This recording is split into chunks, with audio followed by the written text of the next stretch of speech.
Praise the lord. ప్రభువు పేరిట దినంలోకి మీకు అందరికీ వందనాలు. దినం ప్రభువు మన కొరకు ఏర్పాటు చేసుకున్నటువంటి వాక్య భాగము ప్రకటన గ్రంథము 3వ అధ్యాయము 10వ వచనము.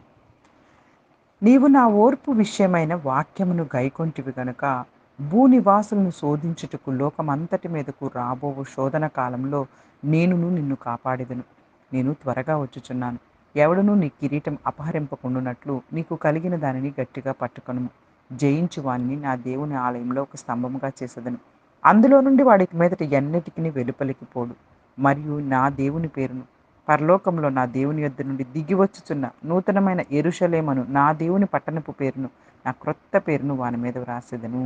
సంగములతో ఆత్మ చెప్పుచున్న మాట చెవి కలవాడు వినుగాక. హల్లెలూయా హల్లెలూయా. పరిశుద్ధ దేవుడు ఈరోజు ఈ వాక్య భాగం ద్వారా మనతో మాట్లాడడానికి ఇష్టపడుతూ ఉన్నారు. మనందరికీ తెలుసు, ప్రకటన గ్రంథంలో 7 సంఘములకు కూడాను దేవుడు అనేకమైన విషయాల ద్వారా వారిని హెచ్చరింపచేసేవారు. అలాగే వారు చేసినటువంటి క్రియలను మెచ్చుకున్న వారిని కూడా ఉన్నారు. అయితే ఇక్కడ ఫిలదెల్ఫియా సంఘంతో దేవుడు మాట్లాడుతూ ఏమంటూ ఉన్నారంటే, నీవు నా ఓర్పు విషయమైన వాక్యమును గైకొంటివి గనుక.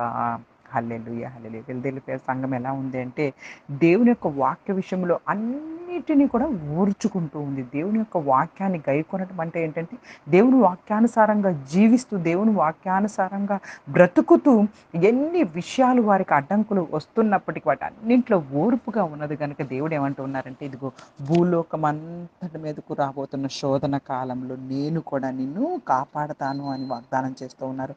హల్లెలూయా హల్లెలూయా. ఇంకను నేను త్వరగా వచ్చుచున్నాను.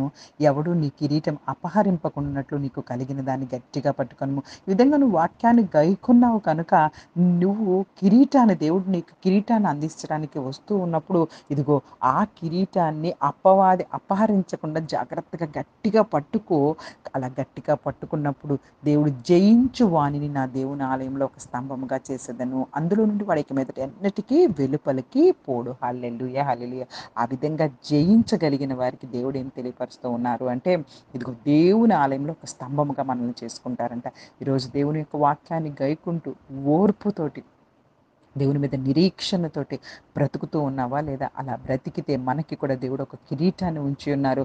ఇంకను మనల్ని దేవుని యొక్క ఆలయంలో ఒక స్తంభముగా చేస్తూ ఉన్నారు. చూడండి, స్తంభముగా చేస్తే ఇంకెన్నటికి ఎప్పటికీ కదిలింపబడవు. అంతే కదా! మన గృహాల్లో కానీ మనం ఎక్కడైనా చూస్తే స్తంభాలు ఎప్పుడు పడితే అప్పుడు కదిలిస్తూ ఉండము. ఒక్కసారి పెట్టిన తర్వాత అది ఎప్పుడు అక్కడే ఉంటుంది. అలాగే మనకు కూడా దేవుడు తెలియపరుస్తున్నారు.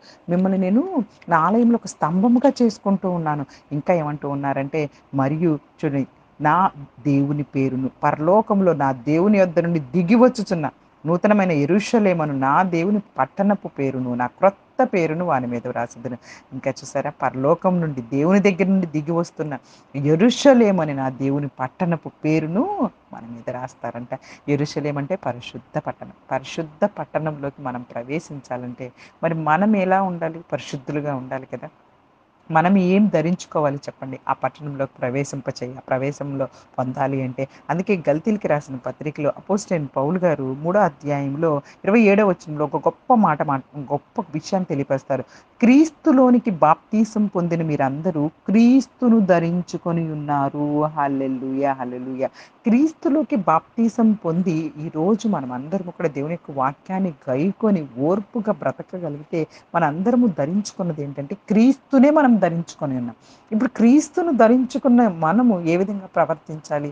అదే అక్కడ పౌలు గారు మరలా తెలియపరుస్తూ గల్తీలకు రాసిన పత్రిక 4వ అధ్యాయంలోనే 19వ వచనంలో, నా పిల్లలారా, క్రీస్తు స్వరూపము మీ యందు ఏర్పడు వరకు మీ విషయమై మరలా నాకు ప్రసవ వేదన కలుగుచున్నది. చూసారా, క్రీస్తును ధరించుకున్న మనము ఇప్పుడు ఏం చేయాలంటే బాప్తిసం ద్వారా మనము క్రీస్తులోకి వచ్చాము. కానీ ఇప్పుడు మనలో ఏర్పడాల్సింది ఏంటి? క్రీస్తు యొక్క సారూప్యం మనలో ఏర్పడాలి అన్న విషయాన్ని పౌలు గారు తన పరిశుద్ధాత్మ శక్తి ద్వారా జ్ఞాపకం చేస్తూ ఉన్నారు మనకు మరలా కూడాను.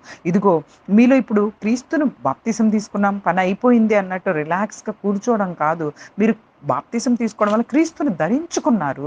ఇప్పుడు క్రీస్తును ధరించుకున్న తర్వాత మనం ఆ క్రీస్తు స్వరూపం మనలో ఏర్పడే విధంగా మనం ప్రతి దినము కూడా మనల్ని మనము మార్చుకుంటూ వెళ్ళాలి. హల్లెలూయా చూడండి, ఏదైనా ఒక చిన్న నాటకం కానీ లేకపోతే బయట ఏదైనా స్టేజ్ మీద పర్ఫార్మెన్స్ చేసేటప్పుడు ఏ డ్రెస్ ఒక రాజుగారి డ్రెస్ వేశారనుకోండి, రాజులాగా బిహేవ్ చేస్తే ఆ యొక్క వేసినటువంటి ఆ యొక్క పాత్రకు న్యాయం చేసిన వారమవుతాం. అలా కాకుండా రాజు బట్టలు వేసుకొని ఒక పనివానిలాగా బిహేవ్ చేస్తూ ఉంటే అస్సలు సూట్ అవ్వలేదు దీనికి అని అంటామా లేదా? ఈరోజు మనల్ని కూడా ప్రపంచము మనం బాప్తీసం తీసుకున్నాము అంటే అర్థం క్రీస్తును ధరించుకున్నామన్న విషయము అందరికీ అర్థమవుతూ ఉంది. కానీ మనం క్రీస్తును ధరించుకున్న తర్వాత క్రీస్తు వారిలాగా స్వారూప్యంలో ఉండగలుగుతూ ఉన్నామా? ప్రతి దినము కూడాను మనల్ని మనం మార్చుకోగలుగుతూ ఉన్నామా? అది అలా సూట్ అవ్వకపోతే ఇప్పుడు క్రీస్తుని ధరించుకున్నటువంటి మనము క్రీస్తు వారి లక్షణాలు మనం చూపించలేకపోతే చూసేవారికి ఎట్లా అయితే ఆ నాటకంలో వేసుకున్న డ్రెస్‌కిను, చేస్తున్నటువంటి పనులకి ఎలా సంబంధం లేకపోతే అది అస్సలు ఆ పాత్రకి న్యాయం చేయనట్టుగానే ఉంటుంది. అదైతే ఇంకా లోకము అదొక చిన్న పాత్ర. కానీ ఇక్కడ మనమైతే క్రీస్తును ధరించుకొని ఆ యొక్క పరిశుద్ధ పట్టణంలోకి ప్రవేశించవలసిన వారిగా ఉన్నాము. పరిశుద్ధులుగా దేవుడు మనల్ని పిలుస్తూ ఉన్నారు. ఆయన ఏమంటూ ఉన్నారంటే, నా పరిశుద్ధ పట్టణంలోకి మిమ్మల్ని అందరిని నేను ఆహ్వానిస్తూ ఉన్నాను. ఆ పరిశుద్ధ పట్టణంలోకి మనం వెళ్ళాలి అంటే మరి క్రీస్తు స్వరూపం మనలో ఏర్పడుతూ ఉందా లేదా? అందుకే పౌలు గారు ఇక్కడ ఏమంటున్నారంటే, నాకు ప్రసవ వేదన మరలా నాకు ప్రసవ వేదన కలుగుతున్నది. అక్కడ మరలా నేను మిమ్మల్ని ఏర్పాటు చేసి వెళ్తూ ఉన్నాను. నేను తిరిగి వచ్చేసరికి మీరు మరలా పాత జీవితాల్లోకి వెళ్ళిపోతూ ఉన్నారు. దానివల్లే నాకు చాలా ప్రసవ వేదన కలుగుతున్నది. అలా ఉండటం మంచిది కాదు అని చెప్పేసేసి పరిశుద్ధాత్మ దేవుడి ద్వారా ఈరోజు మనతో కూడా దేవుడు మాట్లాడుతూ ఉన్నారు. మరి ఇదిగో క్రీస్తు వారిని ధరించుకున్నటువంటి మనము ఎలాగ ఉండాలి? కొలస్సీలకు రాసిన పత్రికలో కూడాను పౌలు గారు తెలియపరుస్తూ ఉంటారు. అక్కడ కూడా మనం చూసుకోగలిగితే చూడండి మనకుండవలసిన పరిశుద్ధులకు ఉండవలసినటువంటి లక్షణాలు 3వ అధ్యాయము 12వ వచనంలో కాగా దేవుని చేత ఏర్పరచబడిన వారును పరిశుద్ధులను ప్రియులైన వారికి తగినట్లు మీరు జాలిగల మనస్సు దయాళత్వము వినయము సాత్వికము దీర్ఘశాంతమును ధరించుకొనుడి. క్రీస్తుని ధరించుకున్న మనలో ఉండవలసిన లక్షణాలు ఇవన్నీ ఉండాలట.